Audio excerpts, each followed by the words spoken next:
Bienvenidos a este video tutorial donde vamos a hacer las gráficas para datos agrupados en intervalos. Específicamente las gráficas que analizaremos será el histograma, el polígono de frecuencias, la gráfica de ojiva y la gráfica de sectores. Primeramente, ¿por qué es conveniente utilizar gráficas?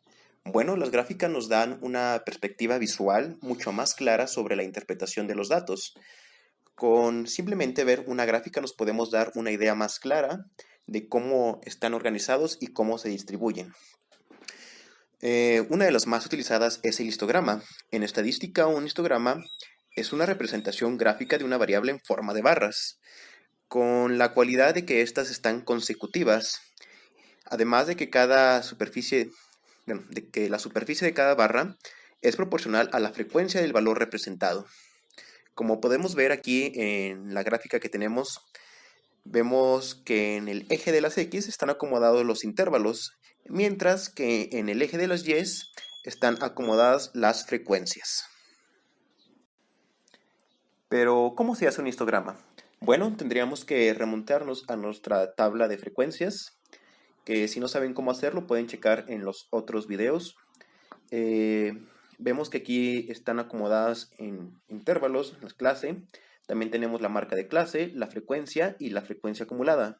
Para hacer un histograma solamente utilizaremos nuestros clase y nuestra frecuencia. La clase la acomodaremos, como ya lo habíamos mencionado, en el eje de las X, o sea, abajo.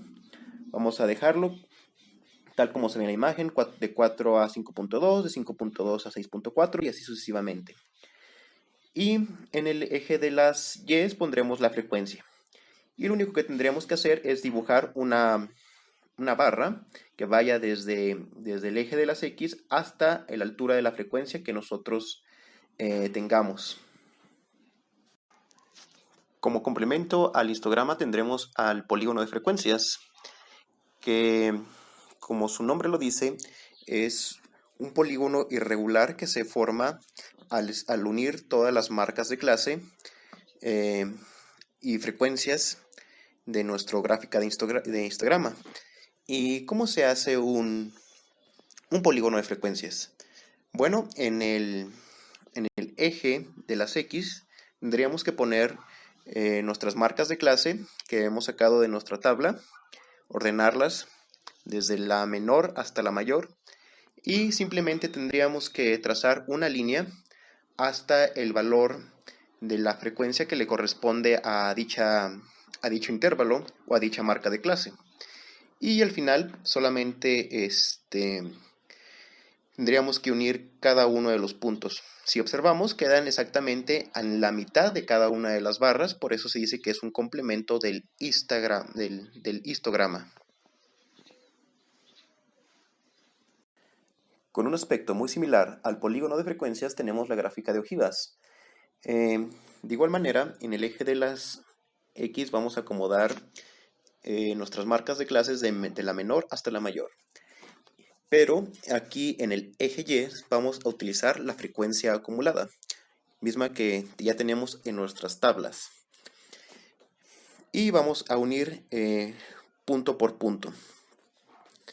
Por ejemplo, en el primer punto, donde la marca de clase es 4.6, vamos a unirlo con nuestra frecuencia acumulada de 7. En el de 5.8 lo vamos a unir con nuestra frecuencia acumulada de 9.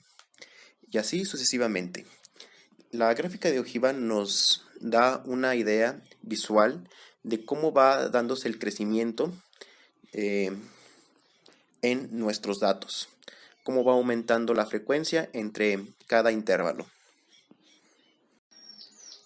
Por último tenemos nuestra gráfica de sectores, que como podemos observar tiene una forma de un círculo. A veces también es llamada gráfico de pastel. Este gráfico de sectores nos va a exigir una columna adicional a nuestra tabla de frecuencias, que sería la tabla de grados, ya que para dividir correctamente nuestro círculo, que representa el 100%, hay que pasar estas medidas a grados. y vamos a valernos de nuestra columna de frecuencias. Lo único que tendríamos que hacer es multiplicar nuestra frecuencia relativa por 360 y nos va a dar la cantidad de grados que tiene cada intervalo. Por ejemplo, para el primer intervalo serían 0.35 por 360 igual a 126 grados. Para el número 2 sería 0.1 por 360 y para el número 3 sería 0.25 por 360, dándonos igual a 90. Si sumamos toda nuestra columna de grados, nos debería dar como resultado final 360 grados, que corresponde al 100% de nuestro círculo. Entonces, como observamos, el gráfico de sectores simplemente es una división o una repartición de nuestro 100% para verlo de una manera más visual, o sea, que sea más entendible a la vista. Y con esto terminamos nuestro video.